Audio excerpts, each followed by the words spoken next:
Hey guys, 5.1, the agricultural revolution. I have some plant food here. I'm really on theme tonight. So, ag revolution. I don't have much time tonight.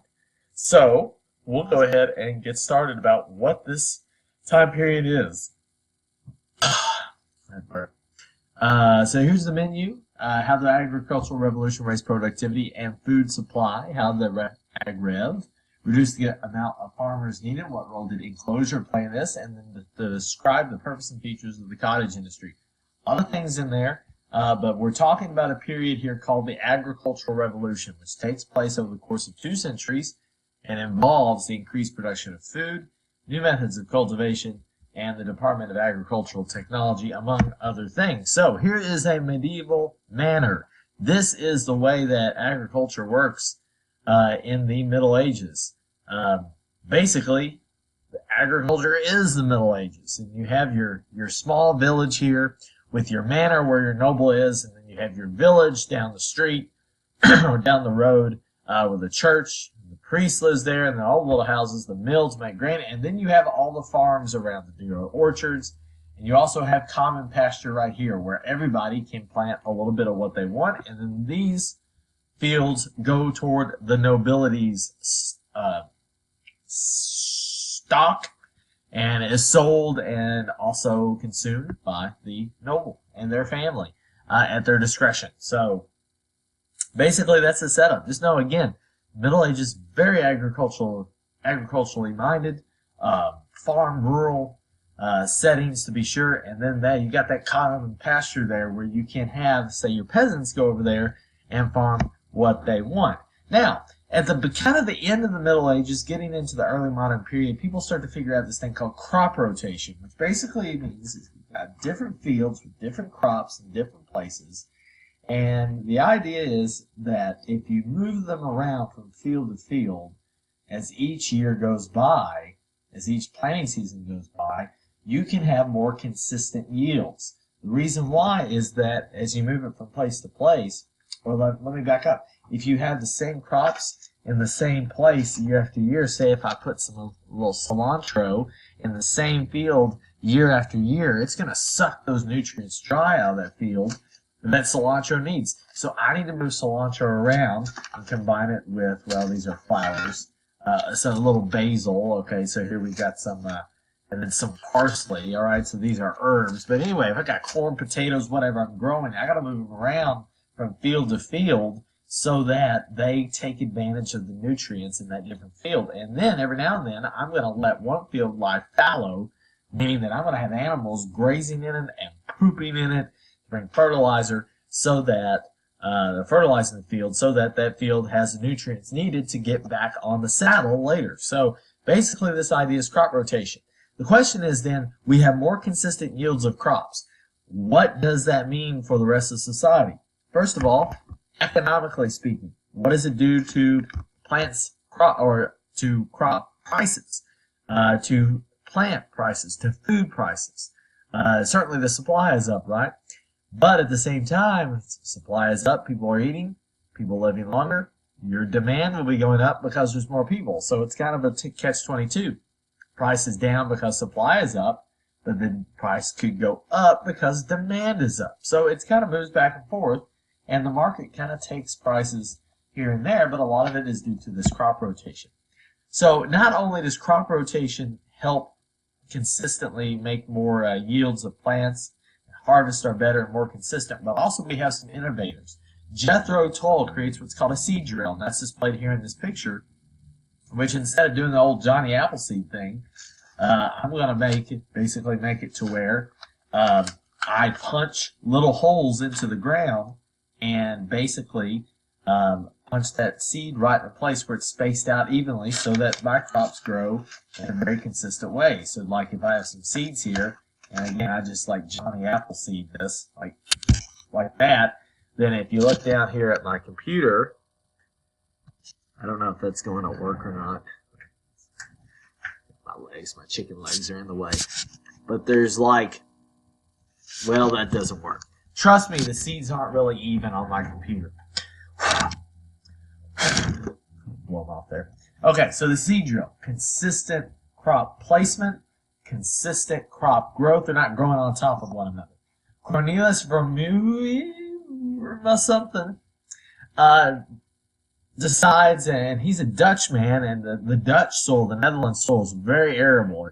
It can grow crops easily, but it only is so if you drain the excess water out. So Cornelius, let's call him that, he drains land in order to create soil that is so full of nutrients that you grow crops very easily in.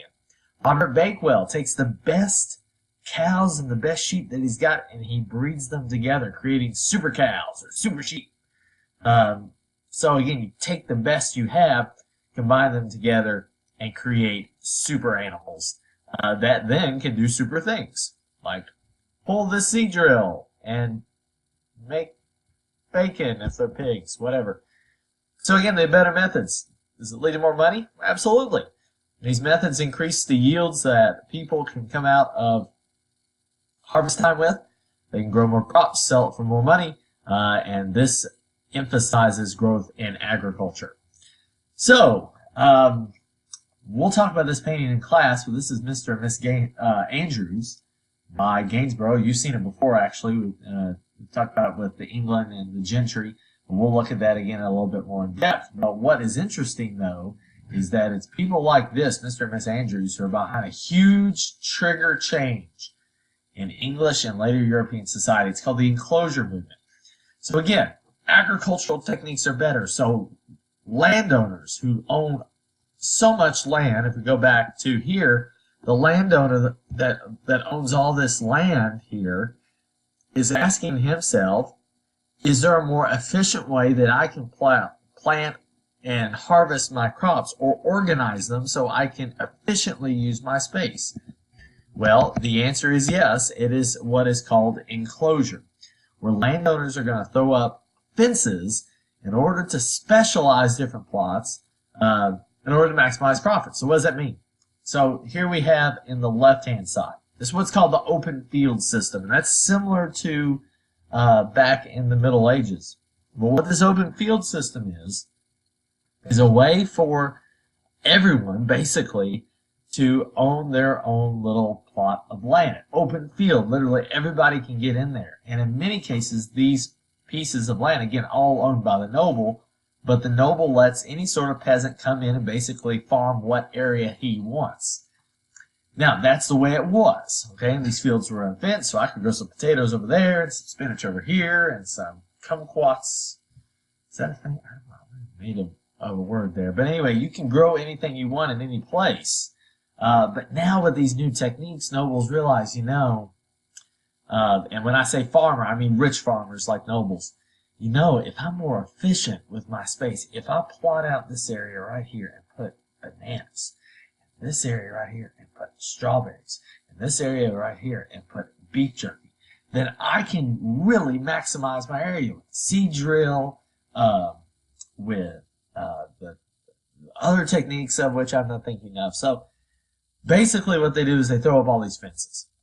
And you've seen this, right? If you've ever been on a plane and looked over farmland, if you probably can tell this just from driving sometimes, is that our areas of land sometimes are maybe they're not fenced off, but they're specialized. There's a plot of land here that grows this, a plot here that grows this, a plot here that grows this. So it's a way for the nobles to make a lot more money because they've got land that is used for a specific purpose. Now you're like, well, that's great, everybody wins, except for the poor farmers, aka the peasants. Because if you look here, before enclosure, everybody gets wherever they want, right? It's the open field system. You basically, farm the land you have and you go for it. But now, when these farmers that were the rich farmers, right, the nobles, who were basically letting these peasants farm their land for their own purposes, when they figure out, I can use this for this, they're going to take that land away and use it for their own purposes because they can make a lot more money from it. I don't blame them for that. It was their land to begin with, and they're not going to get the rent money from peasants to make up for the difference that they can make from enclosing the land and being specialist with the territory that they have. So these rich farmers basically take the land away, and they're going to grow what they want using these techniques from the agricultural revolution. Again, increases food sources for a higher demand as population is going up. You grow a lot more potatoes, grow a lot of corn. These things that people eat are very, very popular. Obviously, potatoes are very popular, right? So the story is great, but not for your peasants. Again, I don't know why these guys are back. Okay, go away. All right, so just to kind of overview for the agricultural revolution before we go into the second part of the story. So at the beginning of the agricultural revolution, you had small landholdings, open field system, low productivity agricultural practices, meaning, hey, let me just throw seeds out here, just like this, right? Poor transportation, people not really moving around quickly, and adverse weather, the Little Ice Age, if you remember. It limited and disrupted the food supply. But then we have a shift.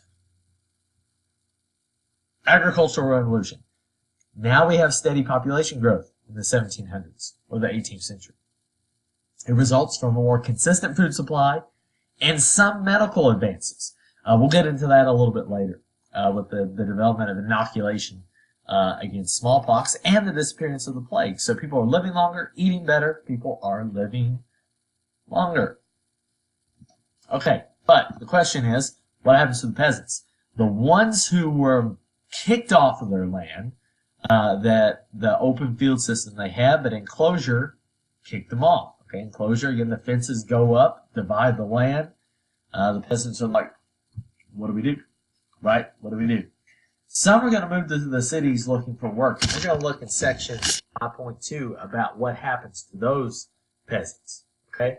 Some peasants are able to stay on the land in a very, limited way and work directly for the nobles, but not have their own territory. So that's not great. But for the others, something important develops. It's called the cottage industry. Okay? So, the cottage industry. Peasants are looking for work, right? They cannot farm the enclosed lands. Nobles are using them for their purposes now, and the peasants need an income source, right? To be able to make money. And if they don't want to move to cities where other jobs are, what are they going to do? Well, we also have merchants in cities, particularly textile merchants. They make clothes. They're looking for a labor source. They're looking for cheap labor to make their goods. Because you got more people living longer, you got to have more people wearing clothes, right? You got to have more clothes out there so you can sell them. And so you got to make more. So the merchants are going to bring raw materials and different tools and equipment to rural peasant homes. And they're going to get peasants to make and create a product for the merchant. We got one of Maisie's blankets right here. It's very comfortable, right? I mean, look at this. Look at this quality, right? Gray, very comfortable. All right, love it. Okay, very comfortable. Looks like Luke Skywalker. Anyway, so the cottage industry, basically the way it works, again, is the merchants making the decision to come and deliver these goods and tools and getting the peasants to make the good for them, whether it be a blanket or a shirt or underwear, whatever it is. The peasants get an income source, the merchants get cheap labor, and everybody's happy.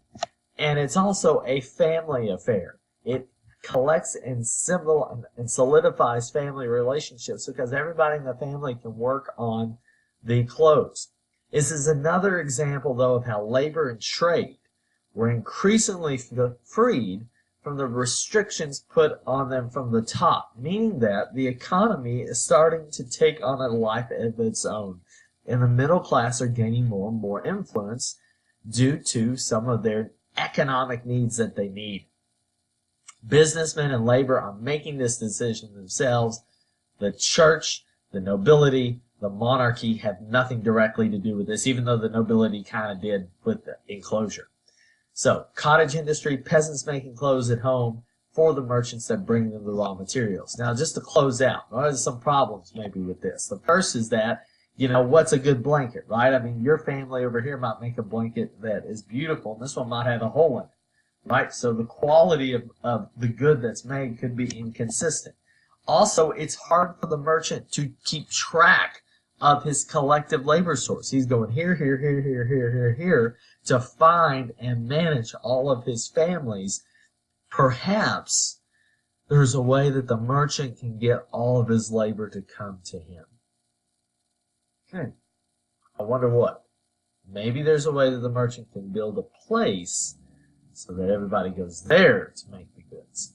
Something to watch as we go forward. Agricultural revolution, it's a game changer. Big thing in European history. It indirectly triggers this thing called the cottage industry, which, as we are going to see later, helps trigger what we call the Industrial Revolution. That's all for the farming. We'll see you next time.